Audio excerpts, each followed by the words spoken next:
Bonsoir les amis, j'espère que vous vous portez bien. Bienvenue dans ce live et bienvenue également à ceux qui viennent de nous rejoindre, les nouveaux abonnés. Je suis Dr Ismaël Hassani, je suis hépatogastro-entérologue exerçant actuellement au Sénégal. Et comme vous l'avez bien remarqué, sur cette page, nous ne parlons pas que de la gastro-entérologie, mais nous abordons tous les sujets de la santé et du bien-être avec les aspects adaptés à chaque question. Madame Sidibé, bonsoir. Et ce soir, nous allons parler des mycoses superficielles avec Dr Alida Kwasi qui est dermatologue. Malo, bonsoir. Alors, Dr Alida Kwasi, est-ce qu'elle est avec nous?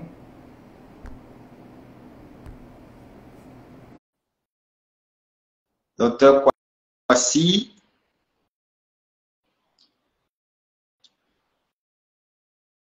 Anna Vida 2, bonsoir. Alors, Dr Kwasi Ibrahim.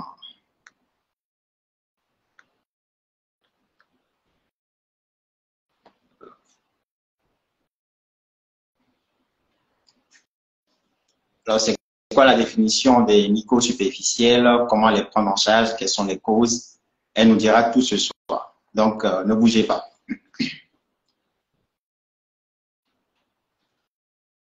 Docteur Kwasi.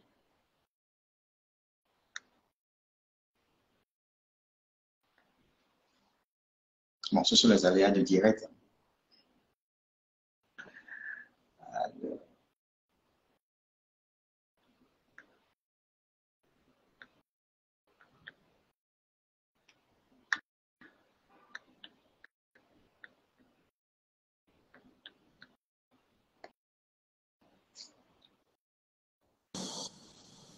Très bien, elle est avec nous. Voilà. Docteur Kwasi, bonsoir. Kwasi Ibrahim. Bonsoir, docteur. Bonsoir, docteur Ismaël. Tu vas bien? Je vais très bien, et toi? Oui, ça va, ça va. Je vais très bien également. Assez de revendications. Oui, oui, c'est important. On m'a rectifié ça à plusieurs reprises.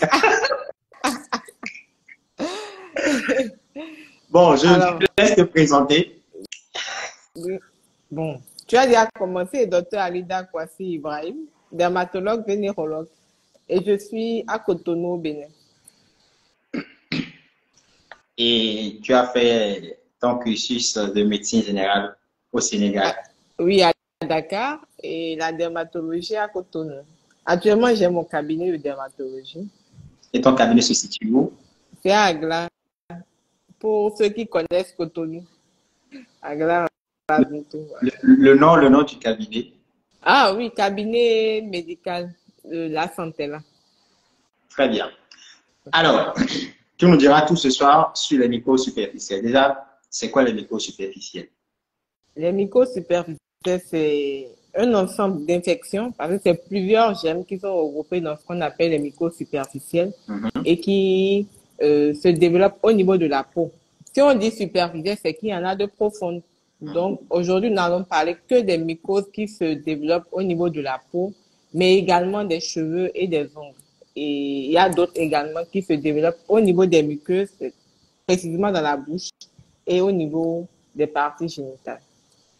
D'accord. Donc, tu as dit les différents types de mycoses, c'est les mycoses superficielles et les mycoses profondes. Oui, voilà. Uniquement des mycoses. Voilà, les mycoses superficielles. De la peau. Oui. Du cuir chevelu. Voilà. Des ongles. C'est ça. Voilà. Très bien. Alors, homologage. Je ne sais pas si vous m'entendez bien. Oui. Pas si... Est-ce que vous nous entendez? Docteur Olympio, Madame Sidibé, vous nous recevez très bien.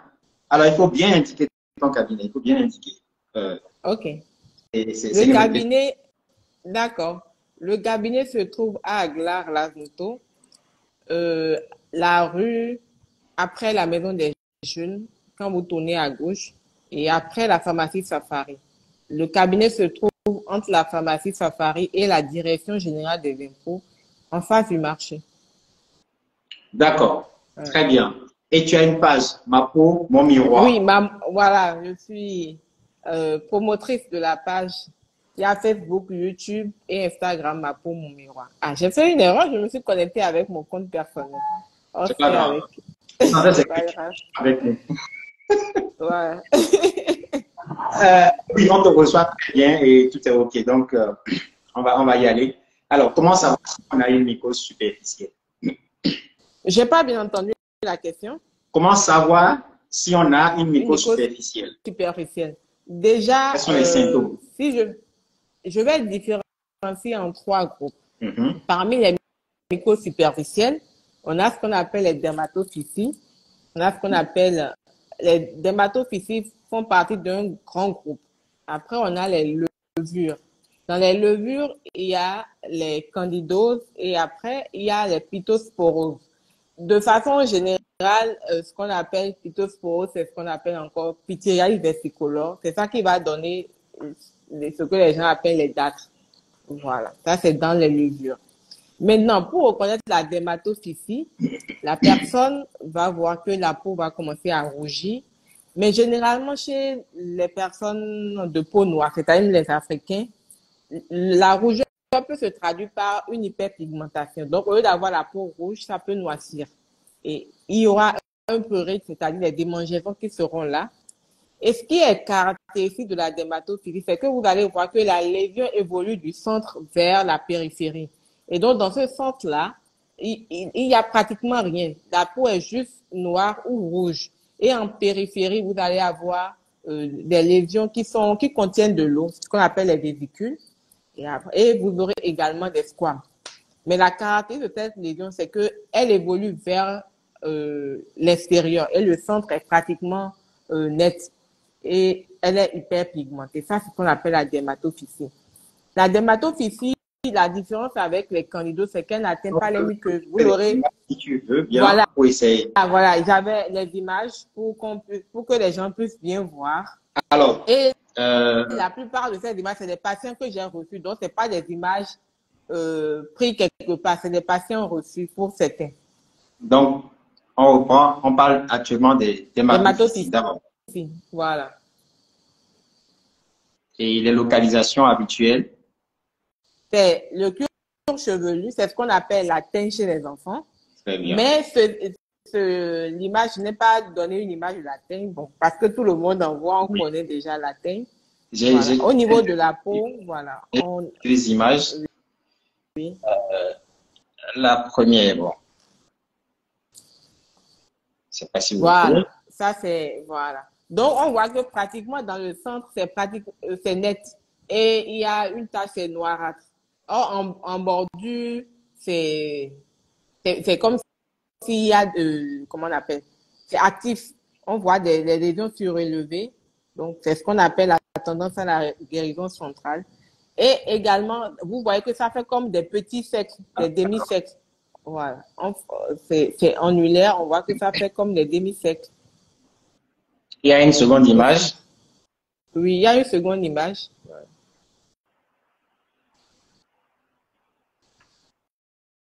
Voilà. Donc, vous voyez que on appelle ça la bordure circinée. Donc, ça dessine de petits cercles, mais qui ne sont pas fermés. Donc, ces petits cercles vont confluer et donner cet aspect-là. Donc, c'est la caractéristique de la dermatophysie. OK. Voilà. Et on peut également avoir cette dermatophysie au niveau des ongles. Ça peut atteindre également les ongles. Donc, dermatophysie, on retient, c'est cuir chevelu, la peau et les ongles. Mais quand ça atteint les cuirs chevelus, on dit la teigne. C'est ce qu'on appelle la teigne. Quand ça atteint la peau, on dit épidermophysie. La teigne qui survient souvent chez les enfants. Chez les enfants, oui, en âge scolaire. Et de façon générale, à la puberté, on dit que ça disparaît.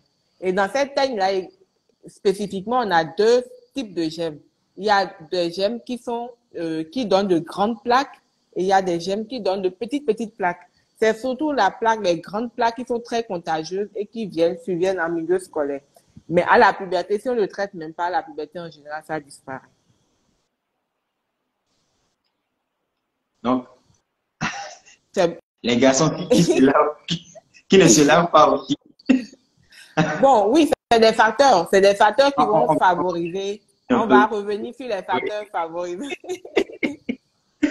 On va revenir sur les facteurs favorisants. Donc, on a parlé des dermatophysies. Après, quel groupe il y a? Il y a le groupe maintenant des levures. Et parmi ces levures, on a les candidats. Oui. Et le candidat albicans, c'est le chef de file parce qu'il y a plusieurs autres types de candidats. Je ne vais pas entrer dans les détails puisqu'il n'y a pas que des médecins qui nous suivent. Oui, donc pas de thème. Il y a le candidat. Voilà, pas de thème spécifique.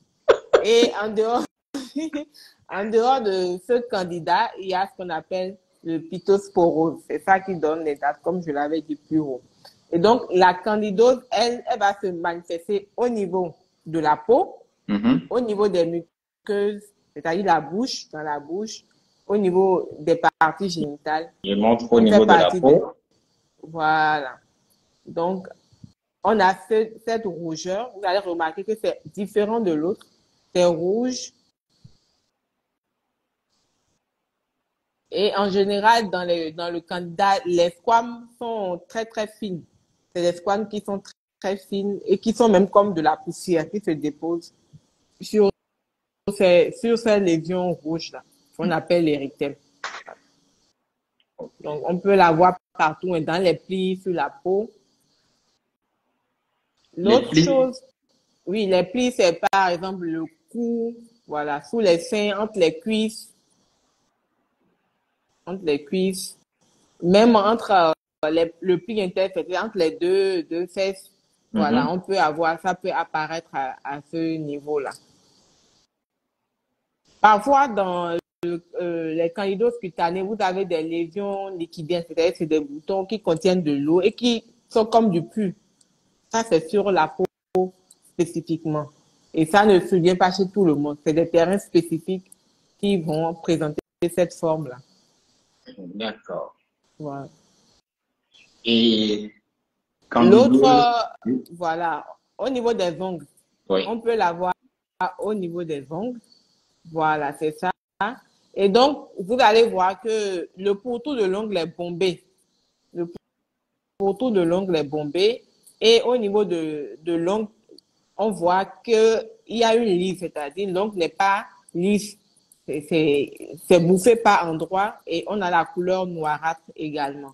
Donc, la différence que vous pouvez avoir avec les dermatophytes, c'est que dans les dermatophytes, il n'y a pas la teinte du pourtour de l'ongle.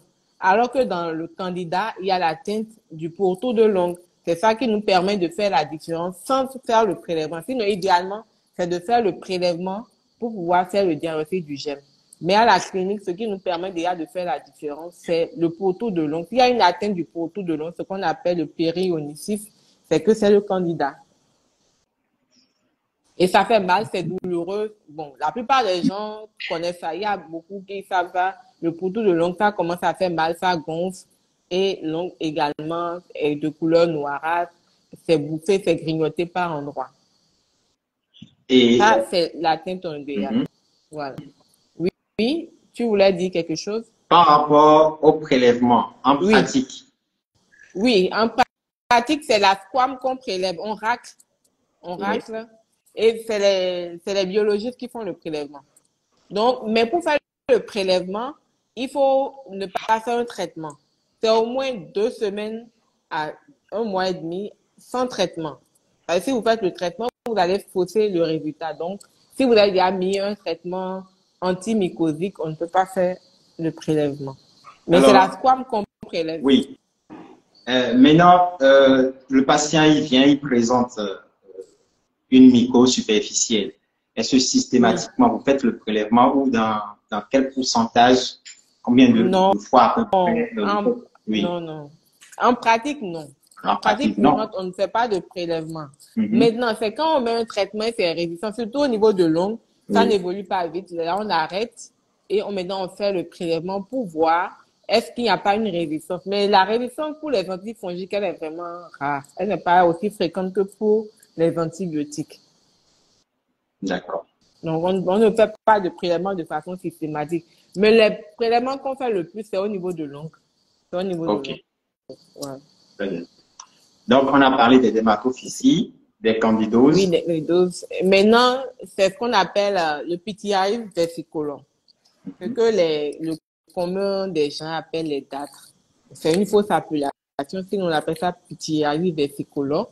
Et cette dermatose, cette mycose survient le plus souvent au niveau des zones séboriques. Zone séborique, ça veut dire les zones grasses du corps. Ça, c'est le visage et la partie haute du tronc. Donc, le plus souvent, c'est à ces endroits-là. Maintenant, dans d'autres conditions, la personne peut avoir ça sur tout le corps. Ça va même jusqu'au niveau des cuisses, au niveau des jambes. Sinon, les dartres se localisent le plus souvent au visage et la partie haute du tronc, c'est les zones séboriques. Elle peut être de couleur blanche, c'est ce que les gens ont communément, mais elle peut être également de couleur noire. Il y en a plusieurs types. C'est pour ça qu'on dit versicolore, ça veut dire plusieurs couleurs, ça peut changer de couleur. Mais les gens pensent que c'est uniquement la tache claire, mais ça peut être de couleur noire. Et on voit des squames. Quand on frotte, on va voir que la couleur claire là est surmontée d'une peau morte. C'est ce qu'on appelle les squames là. Voilà. Il y en a de plusieurs petits et après ça peut se regrouper et faire une grande plaque. D'accord. Très bien. Donc, on a parlé mycose superficielle, dermatophysie, candidose, pityriasis versicolor. Alors, quelles sont les causes des mycoses superficielles? Comme je l'ai dit, c'est les germes. Et les différents germes dans les dermatophytes, il y en a plusieurs. C'est des sous-types.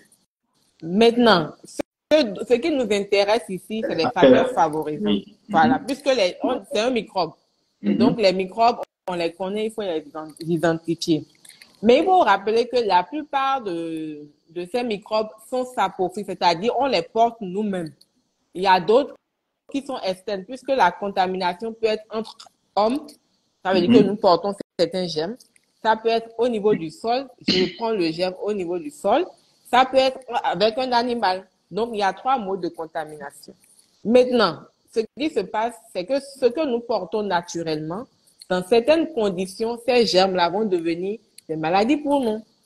Donc, mais il y a d'autres, quand on le prend et qui sont externes, voilà, ça va être plus grave même, ça va se manifester chez les personnes humaines. Maintenant, quelles sont les conditions favorisantes? Ce qui est commun, c'est la chaleur. Donc, on va remarquer que c'est les zones qui sont fermées. C'est pour ça que c'est plus souvent au niveau des plis. Parce que la macération, il fait chaud, on transpire, la peau ne respire pas, ces zones ne respirent pas, donc les champignons et les levures vont se multiplier. Ça, c'est un. Donc, la macération. Deuxième chose, c'est les personnes qui ont une forte corpulence, c'est-à-dire obèses.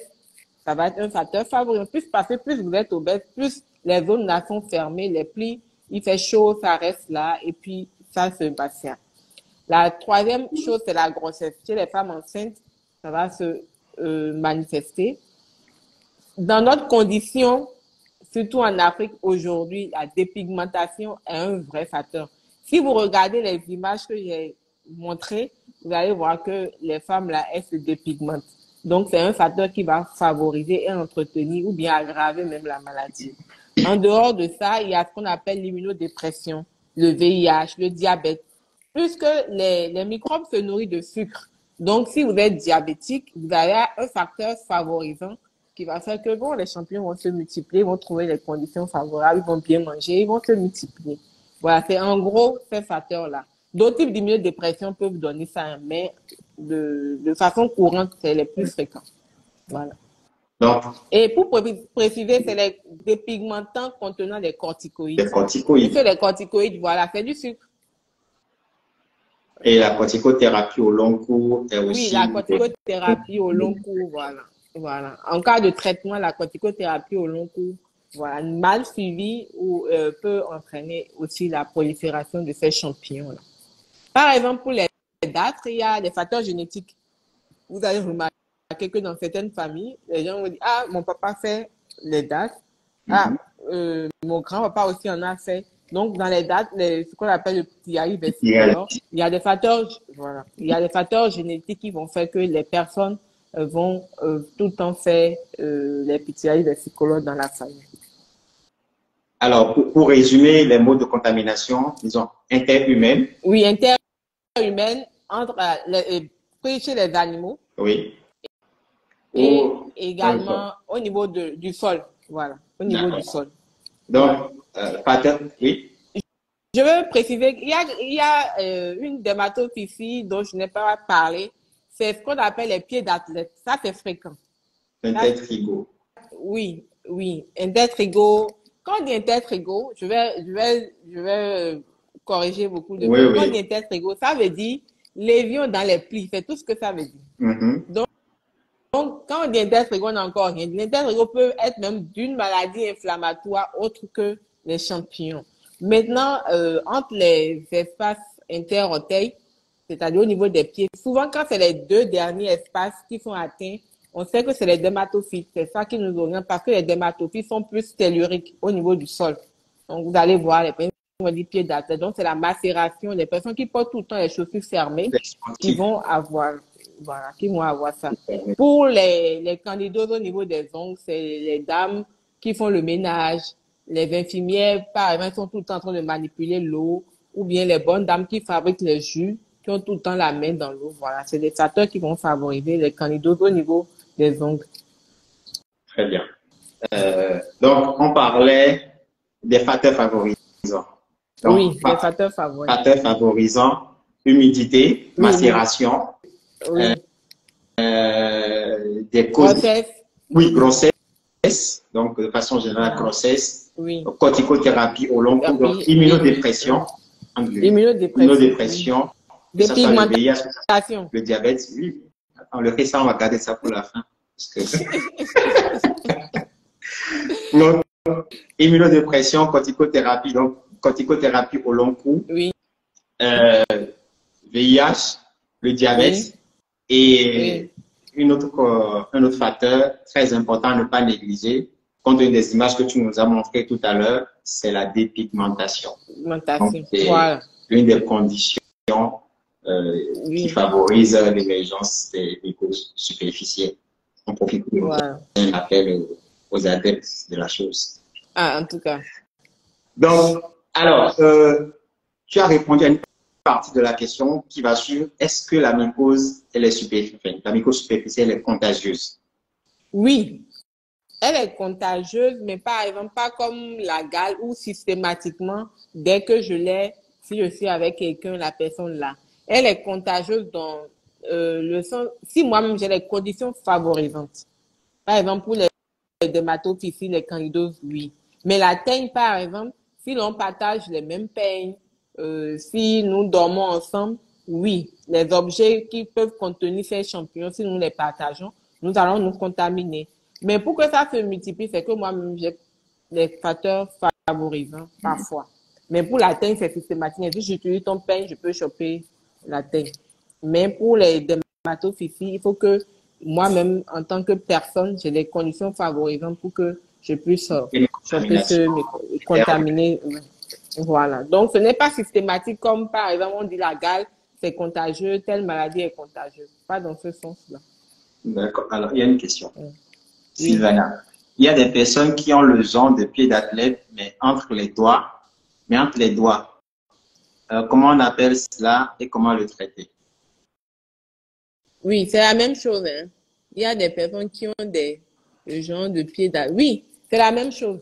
C'est la même chose. Et c'est aussi parce qu'ils mettent beaucoup la main dans l'eau que ça favorise ça. La contamination se fait de proche en proche. Si j'ai l'infection quelque part et que je manipule, oui, ça va prendre une autre partie. Voilà. Donc, comment les traiter? Alors, comment se débarrasser des mycoses superficielles? Le traitement, il est par voie générale et il est par voie locale. Ça veut dire je dois appliquer des crèmes et je dois prendre des comprimés. Maintenant, le traitement dépend du siège et également du type de gemme. Il y a des molécules, c'est-à-dire des médicaments qui marchent sur les dermatophytes et qui ne marcheront pas, par exemple, sur le candida. c'est le cas de la terbinafine. Ça marche bien dans les dermatophytes. Alors que dans le candida, vous allez utiliser le fluconazole. Et également, il y a une molécule qui marche surtout, c'est la cyclosporine, voilà, qui marche sur toutes les molécules. Donc, ça dépend du type. Tous les types de Oui, mycoses. tous les types de mycoses. Donc, de façon générale, c'est les antimycosiques. Et dans ces antimycosiques, vous avez le fluconazole, vous avez la terbinafine, vous avez l'itraconazole, vous avez la glirofulvine et vous avez le kétoconazole. Mais aujourd'hui, le kétoconazole qui marche bien dans le PTI versicolore a été retiré. Nous n'avons plus ça à disposition. Donc, on est un peu limité. L'itraconazole, il est cher. Il est cher avec des effets secondaires. Le fluconazole, il est accessible. La terbinafine, il est disponible mais très cher. Parce que quand vous devez faire le traitement, par exemple, pour les ongles, ça va de 6 mois à 9 mois. L'ongle de la main, par exemple, si vous devez le traiter, l'ongle de la main, pour totalement changer, il lui faut 6 à 9 mois. Alors que l'ongle du pied, il lui faut 9 mois à 1 an. Sur la peau, c'est 3 semaines à 6 semaines de traitement et vous êtes déjà en paix. Donc, voilà un peu. Ce n'est pas le même traitement pour tous les mêmes, pour les mycoses. Voilà. C'est en fonction du type de mycose et c'est en fonction de la localisation. Voilà. Alors, la durée moyenne, tu peux nous répéter la durée moyenne? La durée moyenne sur la peau, c'est de 3 à 6 semaines sur la peau. Sur les ongles, c'est de 6 mois à 9 mois. 9 mois. Les ongles des mains, les ongles des pieds, c'est de 9 mois à 1 an de traitement à fois. D'accord. Voilà. Et pour ces molécules-là, il faut vraiment il faut faire un bilan pré-thérapeutique parce que c'est des médicaments qui vont agir sur le foie. Donc, il faut d'abord vérifier l'état du foie avant de débuter le traitement. Et même en cours de traitement, parfois faire des contrôles pour voir s'il n'y a pas un effet secondaire qui se développe, qui apparaît au niveau du foie. Bon, comme tu es un hépato, voilà. Je tiens à l'organe. Donc, il s'agit un peu. traitement et de dire au revoir, rendez-vous dans 9 mois. Suivez les recommandations de votre médecin. Suivez les rendez-vous. Respectez les rendez-vous, les délais et faites les prises de sang. Demandez par le médecin et soyez patient. C'est quand même. J'ai une recette de grand-mère que je vais donner ici. C'est une observation. Ce n'est pas une étude faite. Donc, si quelqu'un veut l'utiliser, l'utilise. Je me désengage de toute responsabilité. Donc, si vous avez les pieds d'athlète, entre les deux espaces interorteils du pied, il y a ce qu'on appelle la pierre d'Alain. En fond d'ici d'Aquin, la pierre d'Alain. Il y en a partout, c'est moins cher, c'est accessible. Vous le prenez, vous l'écrasez et vous mettez entre les orteils. Vous allez voir, en 1 semaine, 2 semaines, ça va sécher. Voilà. Le traitement Oui. À quelle fréquence? C'est 1 fois par jour. Au début, ça peut suinter parce que c'est un peu corrosif. Ça brûle. Au début, ça peut suinter, mais après, ça part totalement. En tout cas, je fais le conseil aux patients en dehors de l'ordonnance. Oui, non, en dehors de l'ordonnance. Mais la plupart me reviennent avec « Ah, docteur, vraiment, c'est parti, hein, je n'ai plus de problème. » Voilà. Mais quand tu fais cette recommandation, est-ce que tu mets tes médicaments en plus ou bien, oui? Bon, pas systématiquement, ça dépend. Si c'est juste rien que les pieds d'athlète, je dis à la personne, vous n'avez que 2 semaines. 1 semaine, 2 semaines. Donc, vous faites l'expérience. Si ça ne marche pas, vous commencez votre traitement. Mais si, par exemple, il y a des lésions sur la peau, au niveau du cuir chevelu, je suis obligé de faire le traitement normal. D'accord. Avec d'autres personnes viennent pour autre chose. Et quand moi, c'est ce qu'on fait, on examine tout le corps. Vous pouvez venir pour une lésion au niveau du cuir chevelu, je vais regarder entre les orteils. Donc, quand je regarde et que je constate ça, même si la personne n'est pas venue pour cette plainte que je vois ça, je lui dis, bon, utilisez ça et puis vous verrez. Si ça marche, vous me donnez un retour. Mais en tout cas, moi, je demande le retour pour voir si ça marche. Ça marche. Voilà. Donc, ça donne de bons résultats, moi, pour le moment. Oui, voilà. C'est des astuces qu'on donne, mais bon, ce n'est pas, je n'ai pas fait d'études scientifiques. Je le notifie en même temps. Tu pourrais bien faire une étude. Oui, Ah, qui sait? Je vais lancer une étude pour vérifier, oui, pour oui, avoir un niveau de preuve voilà, plus élevé. plus élevé. Voilà. Elle le dit Très bien. sans retenue.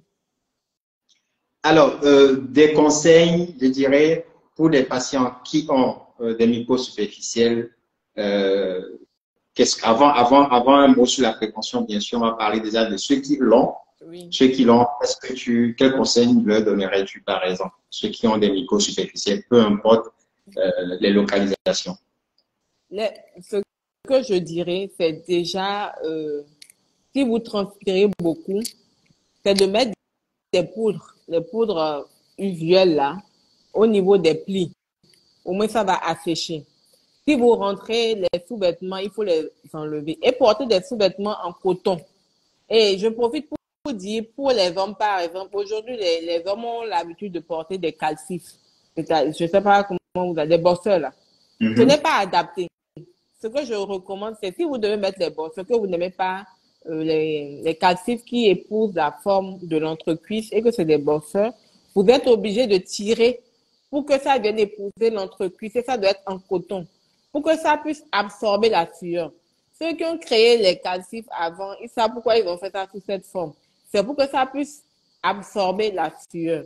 Quand on porte les bosseurs, ça n'absorbe pas la sueur. La sueur reste entre les plis et donc ça va favoriser la multiplication des champignons. Ça, c'est un.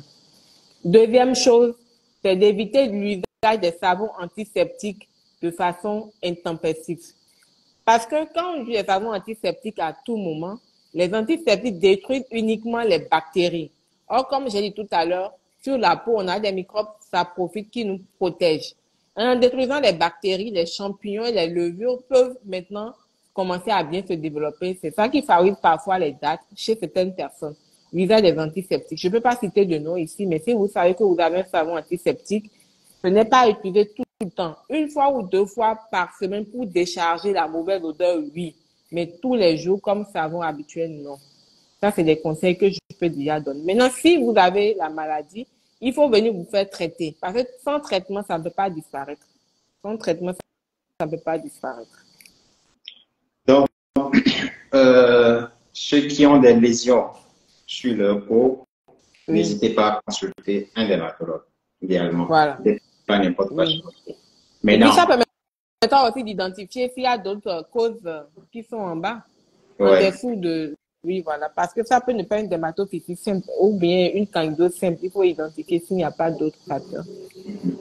Alors, Sylvana, alors, pour les Dactylopityrasis versicolores qui ont un facteur génétique associé, comment y remédier? Ce qu'il faut faire, il faut traiter les vêtements. Il y a la poudre, il y a les antimycotiques, là, il y en a à poudre. On traite les vêtements, les sous-vêtements, on les traite. Et il y a des gels en liquide d'antimycosique une fois par... Mais quand vous avez déjà fini de traiter et que c'est parti, vous devez avoir un soin d'entretien. Donc, une fois par mois, vous allez vous laver avec ce gel antifongique qui va vous permettre de ne pas avoir une récidive de voilà, de ce PTI vesico-là.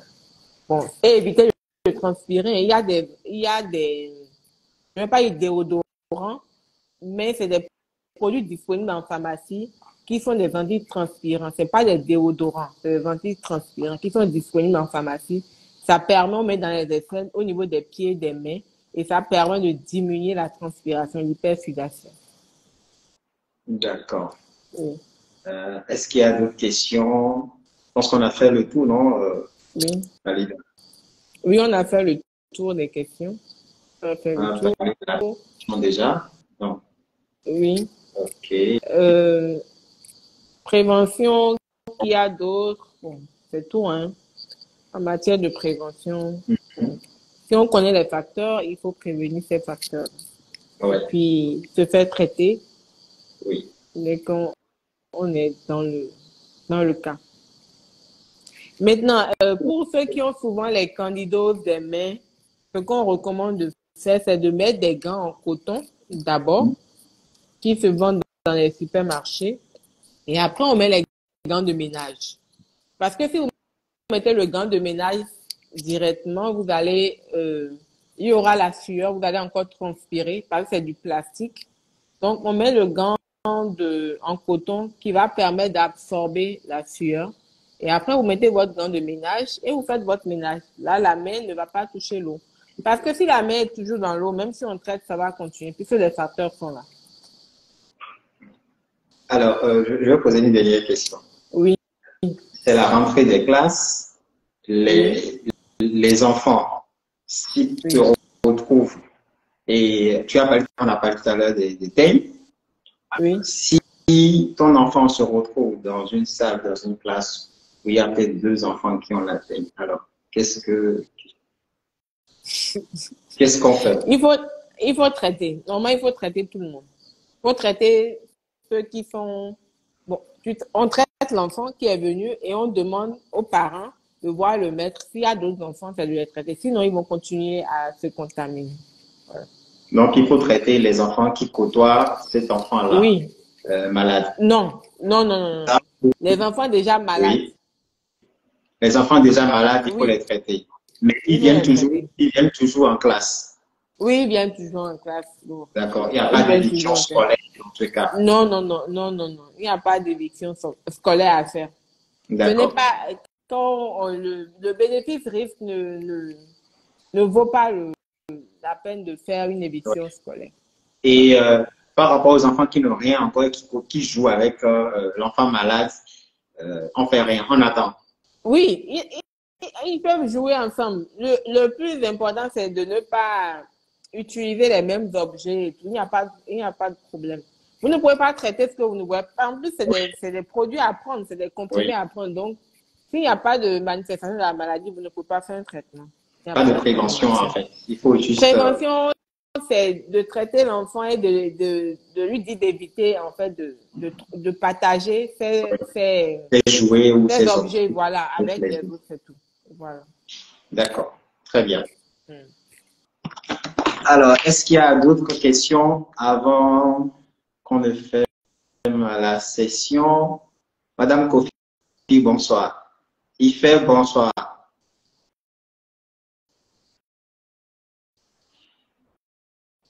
Monsieur Azayandi, docteur Kumba Diaye.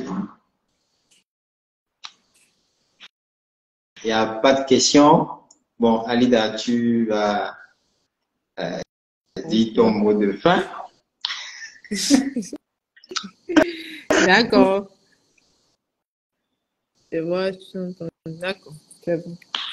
Donc, comme mot de fin, déjà, c'est un plaisir de parler de la dermato.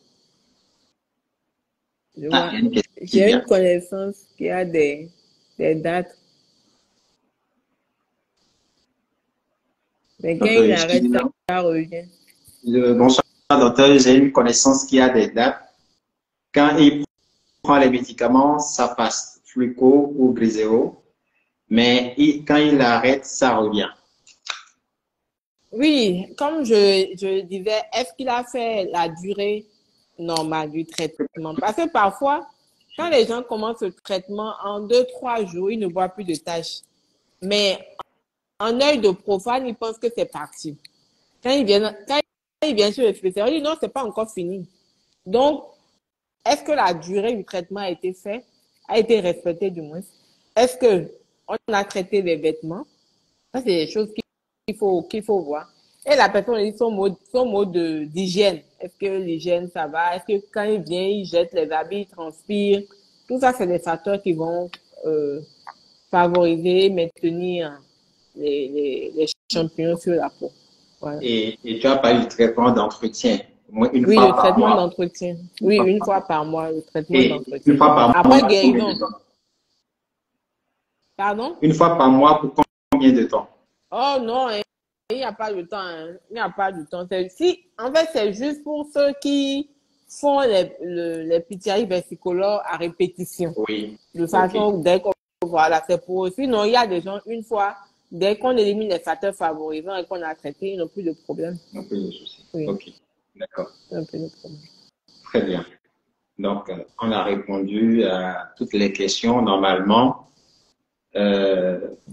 Docteur Alida, oui. Okay. Donc, aujourd'hui, le mot de fin ou bien, oui, mot de fin. Que peut-on en lutte? Ok, non, c'est oui, la prochaine question. Ok. De l'intervention de Dr. Okay. D'accord. Donc, merci déjà à toi. Parce que les micros superficiels, c'est assez fréquent en consultation. C'est un grand motif de consultation. Et souvent, les patients, quand on les reçoit, ils se disent, docteur, mon foie est sale. Leur foie est toujours sale. Ah oui? La maladie est dans mon corps. Oui, oui, oui. La maladie est dans mon corps. Ils sont en général, ils utilisent les produits. La plupart des patients, ils vont déjà utiliser les antimycotiques quand ils viennent. Mais seulement, ils n'ont pas bien utilisé et les facteurs qui favorisent ces champignons sont toujours là. Donc, tant qu'on n'a pas éliminé ces facteurs, ça ne peut pas partir. Donc, quand vous leur expliquez, on leur explique correctement ce qui va se passer, comment il faut faire le traitement. En général, au bout d'un mois, quand ils reviennent, ils sont satisfaits. Donc, il faut être sûr que les facteurs favorisants ont été éliminés. Contrôler. Il faut voir un spécialiste. Il faut voir un spécialiste parce que on sait ce qui est adapté à chaque germe et la durée qu'il faut faire pour chaque traitement. Il faut éviter de rester tout le temps dans les mêmes sous-vêtements. Porter des sous-vêtements en coton et ne pas porter des habits serrés. Les facteurs favoris. Déjà éliminé à votre niveau. Si vous êtes diabétique, il faut vraiment vous faire suivre par un diabétologue qui va équilibrer votre glycémie. C'est les derniers conseils que je peux donner. Voilà. Merci beaucoup, Dr. Alida Kwasi. Félicitations pour la qualité de l'exposé. Ça, c'est du professeur Diata, que je salue au passage, qui est dermatologue. Oui, oui. Qui est le brillant dermatologue. C'est un promotionnaire. À Dakar. Lui, oui. Lui, il est de l'autre côté. Alors, merci pour votre disponibilité à tous, en particulier Dr. Ismaël. Merci beaucoup. C'est un plaisir. Alors, Dr. Alida, merci pour tout. Je t'en prie. Toujours spontané pour partager les connaissances. Merci à tous ceux qui nous ont suivis.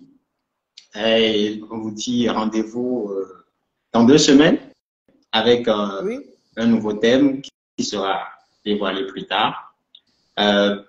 D'ici là, portez-vous bien, prenez soin de vous et à bientôt. Bonne soirée à tous. Prenez soin de votre peau et allez vous abonner à ma peau miroir pour avoir pour avoir les petites astuces. Très bien, comme les Sidakiens là. Allez, bye bye. Au revoir. Ciao, ciao. Au revoir.